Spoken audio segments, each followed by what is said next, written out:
Hi guys, welcome to my channel. So as the title suggests, this is a 2-for-1 video. I got my very first Gibson guitar, Les Paul classic model.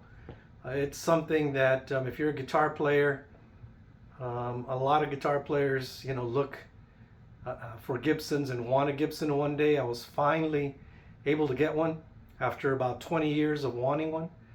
And so I wanted to do a video on it. I've had the guitar actually for about a week now, but I realized I play acoustic guitar, and so the only amp that I had was for acoustic guitars. So I had to order an amp, and it just came in today, and that's kind of what made me decide to do the 2-for-1 video. So without further ado, here is my brand new Gibson Les Paul Classic. It is in the translucent cherry red color, which I absolutely love.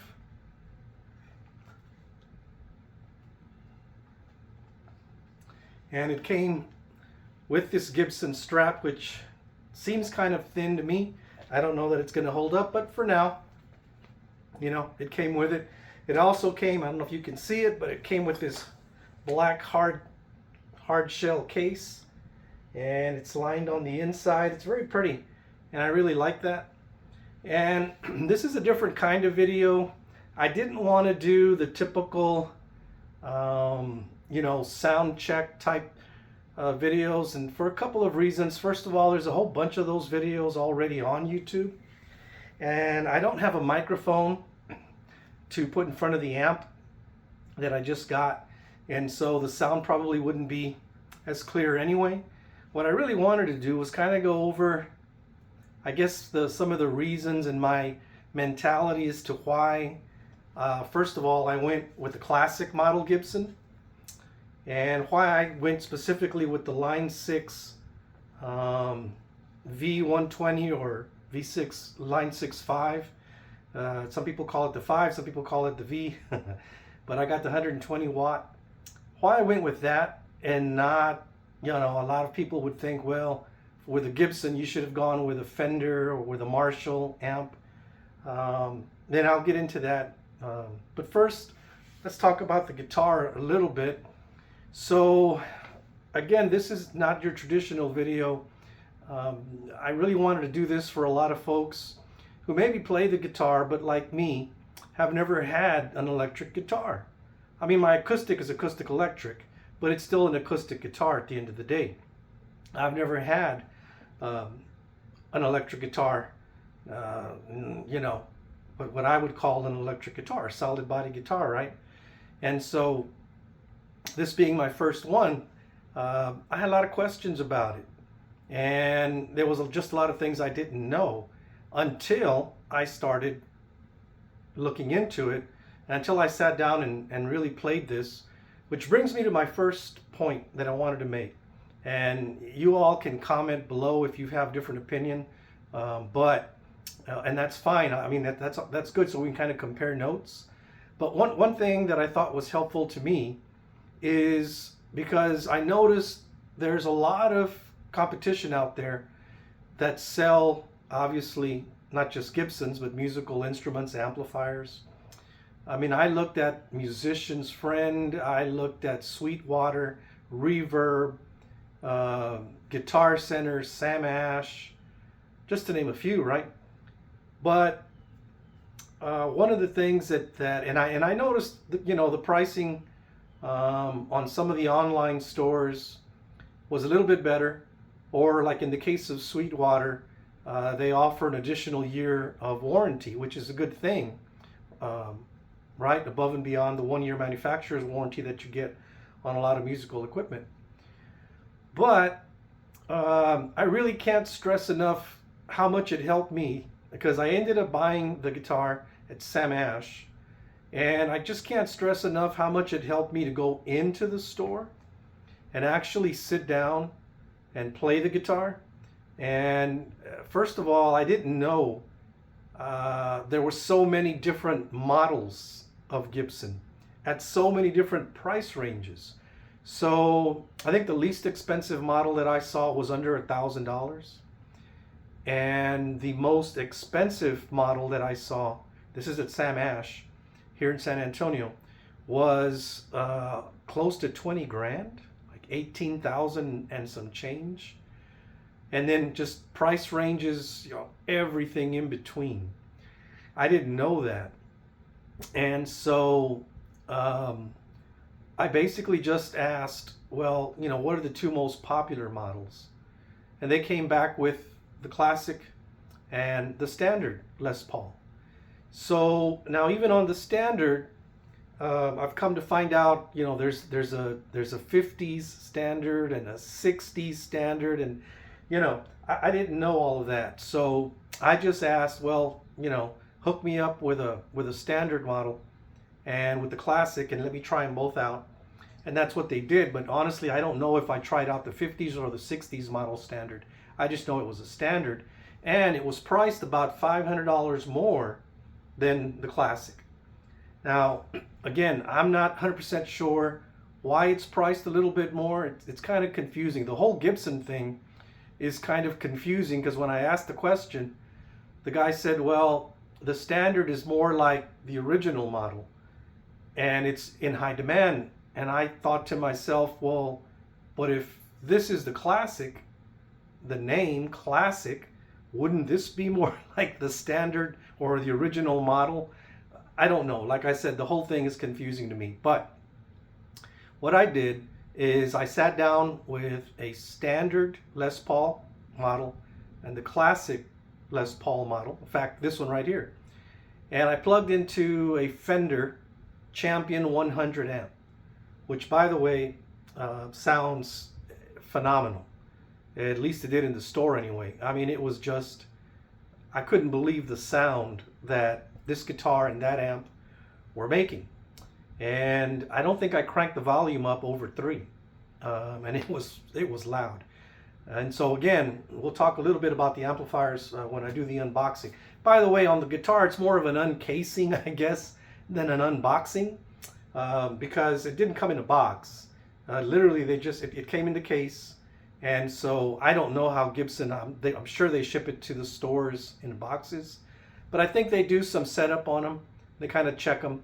And so anyway, I got it out of the case. So it's more of an uncasing. But, and there's a couple of tools in there, I think, for if you want to adjust the neck. And as I said, about the only thing it came with was the Strat. And so I sat down with that Fender Champion 100 amp. I left the settings. I just had it on clean. I didn't run any distortion or gain or anything else.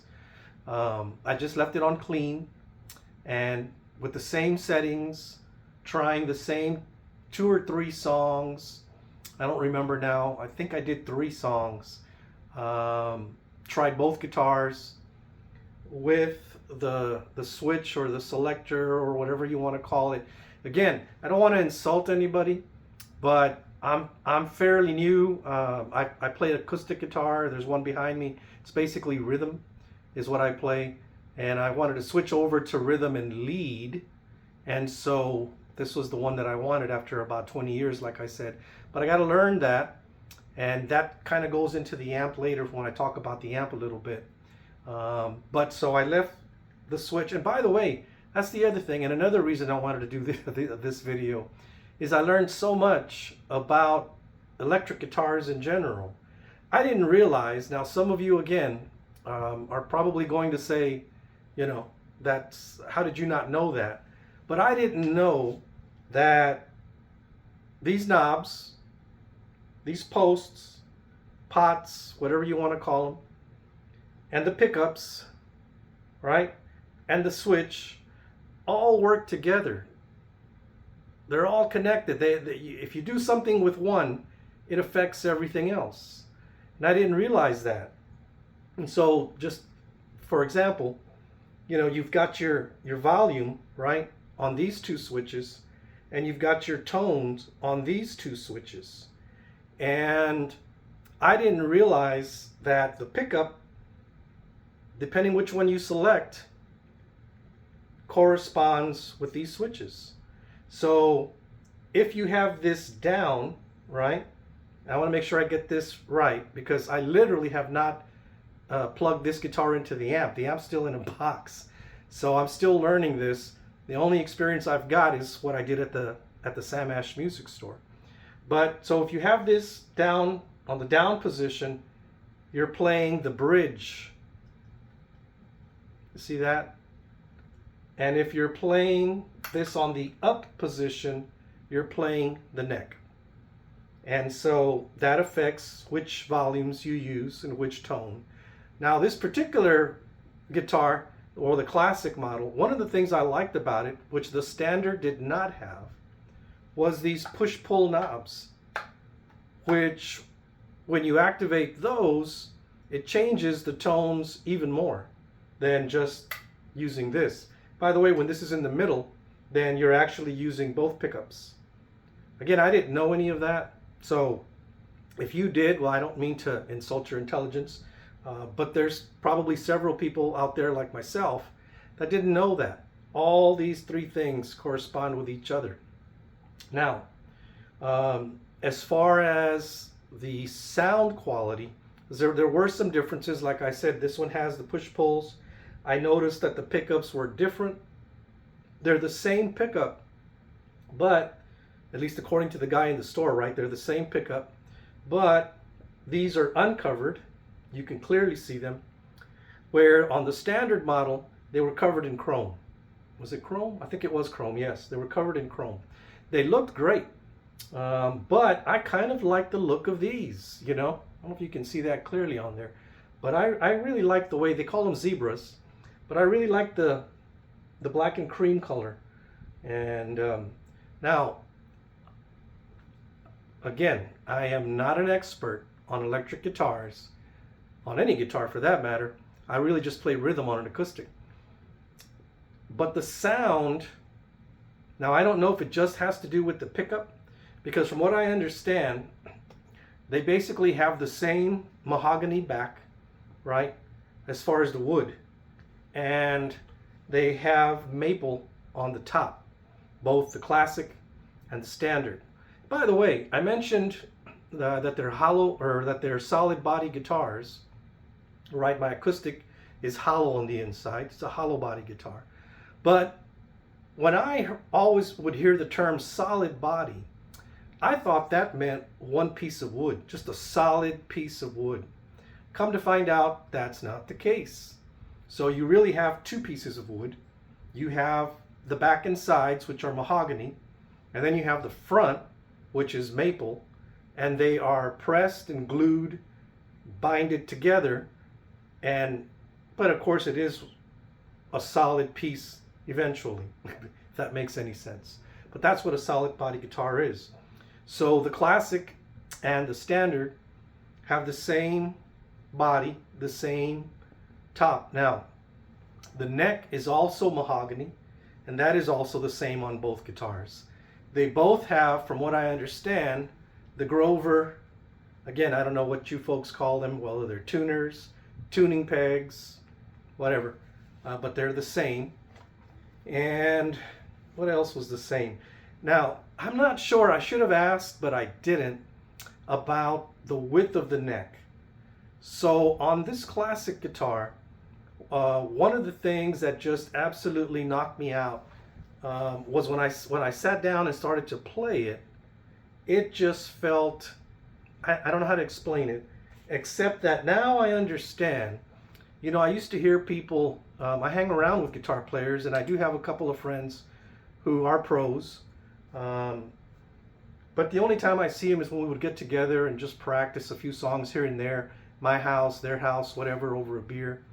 We really wouldn't talk about guitars, you know, necessarily.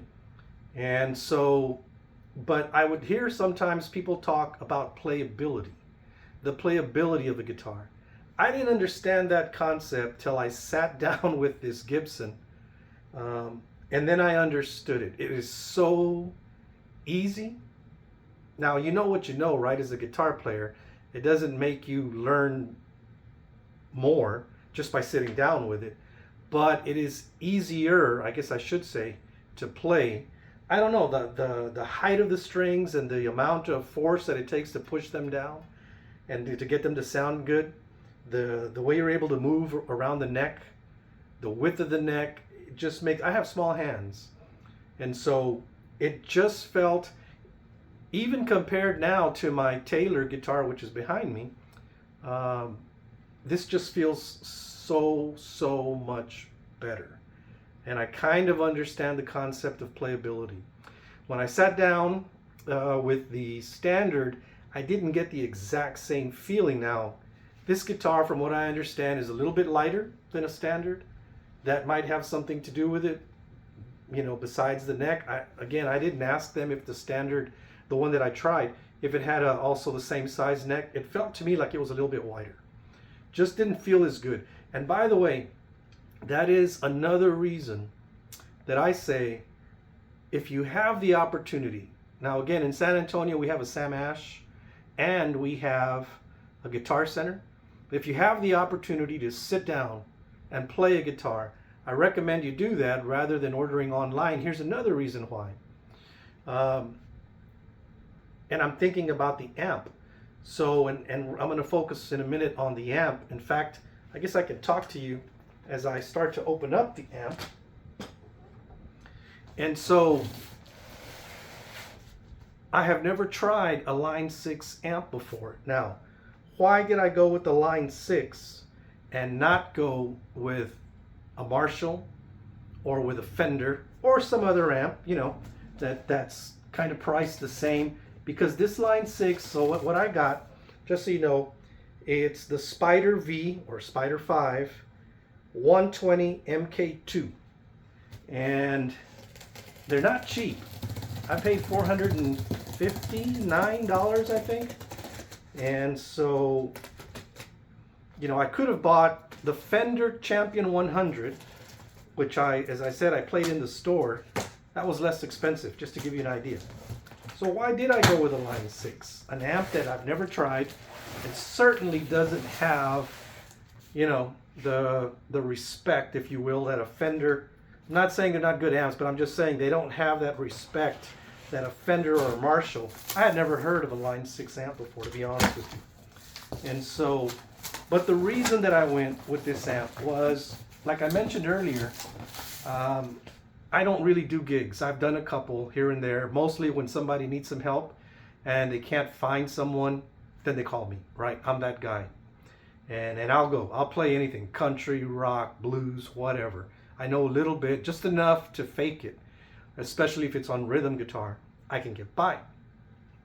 And so, but I want to get better at lead, which is, again, is why I bought the Gibson. And I play a lot at home. I practice a lot at home. And I wanted an amplifier that could help me get better.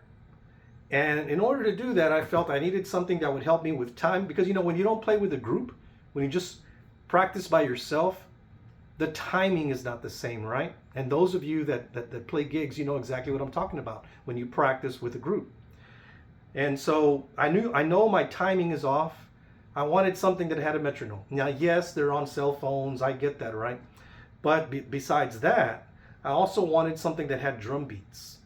I mean, again, I'm trying to get that timing right. I'm trying to get that sound in my mind of, okay, here's the intro, here's the drums, boom, I go in there. And I wanted something that had a looper. Because if I play, you know, a little riff or something, a few chords, right? Or just keep one little riff going, I can loop it on the amp and I can play lead or practice lead, which again, that's kind of what I was wanting to do. So for those reasons, but I wanted something big enough, which at 120 watts, I think this will fit the bill, that if I played a gig, and we don't play, you know, big giant venues, maybe, you know, 100 people at the most. And so I felt like this amp would be big enough. But the other thing is this particular amp also has direct line outs, so that if I had to, I could always just run the lines to the house sound system and I'd be fine. So for all of those reasons, that's why I went with this particular amp. Again, the Line 6 Spider V 120 MK2 is the amp that I got, brand spanking new. I have no idea how to get it out of the box. It looks heavy. It's not that heavy, thank God. But she's a beauty. Now, like I said earlier, this is going to be a different kind of unboxing and a different kind of, guitar thing, because I'm not actually demoing anything. So you're not going to get to hear the sound. Now, one of the things I am curious about myself is how is the Line 6 amp, how's it going to sound with the Gibson? You pay over $2,000 for a Gibson guitar. You want to make sure it has good sound, right? I want to make sure it has good sound. But again, I wanted my amp to be able to do the things that I wanted it to do. So it suits my needs, but it's got to sound good. So in a later video, I'll do maybe like a part 2 of this unboxing so that you can kind of hear the amp. But again, I don't have a microphone to hook up, so it's going to sound the way it sounds, unfortunately. But here we go. Here she is. Now the other thing, remember I when I mentioned the guitar, I said, well, I wanted to get it from the store. I did actually get this online, but I got it from the Guitar Center here in San Antonio. Online on the website, but from Guitar Center. So if for some reason I'm not happy with this amp, guess what I can do? I can take this amp, put it in the back of my pickup, and drive my happy butt right back to Guitar Center and get my money back. Now, it's a pretty heavy amp and it's pretty big. Can you imagine if I just bought it online and with no retail store here in town? I don't even know. I guess I'd have to wrap this whole thing back up and mail it back to them. So I got it from Sweetwater, for example. I don't even know how that works. So if you send something back, who pays shipping? I don't know. But even if the kind folks, because I've bought things before from Sweetwater, even if they paid for the shipping, and I'm not saying they do, I'm saying if they did, I just wouldn't want to go through the hassle of having to repackage this whole thing, retape it good enough to be mailed back. I'd probably have to get insurance, I'm guessing, because it's mine until they get it back, right? So I'm guessing I'd have to pay for the insurance. The point is, I didn't want to take a chance on doing all of that. So I wanted something that if I don't like it, I could take it right to the store here in town and get my money back. And they will worry about either reselling it there at the store or getting it back to the warehouse. I don't know. But some of you may not have that luxury. I understand you may have to get it online. All I'm saying is if you haven't made a purchase like that before and you're thinking about it, either the guitar or the amp, I would highly recommend that you go, if you can, into the store and actually get it. Can you see that? Get out of the way. That is a pretty good looking amp. It's a beauty. I love it already. It's got to sound good. It's got to do everything I want it to do. But for what it says it can do, I'm hoping that it is going to pair really nice with my Gibson. So folks, that has been my video on my very first and my only, probably the only one I'll ever have, brand new Gibson Classic Les Paul model and Line 6 Spider V120 MK2 amp. A little bit different video, as I keep saying, because I'm not quite ready yet to play them, but I'll do that on another video so that y'all can hear what the Gibson sounds like with the Spider V120. All right, if you have some thoughts or some feedback on the guitar or the amp or the two, maybe you've had both, a Line 6 amp with a Gibson, let me know in the comments. But I'm looking forward to trying it. So I've got to learn everything about the amp. Well, not everything, but basically how it works. Same thing with the guitar. And then I'll be ready to do the next video on how they actually work together. Or don't work together. I don't know yet. Anyway, thank you all for watching. I hope you enjoyed this. I hope you learned something. If you didn't already know some of the things we talked about. I know I learned a lot just in the last few days from looking into and buying the Gibson. So anyway, thank you all for watching. We'll talk to you soon. Have a great day. We'll see you on the next video. And if you like this video, please hit the subscribe button and the like button. Thanks.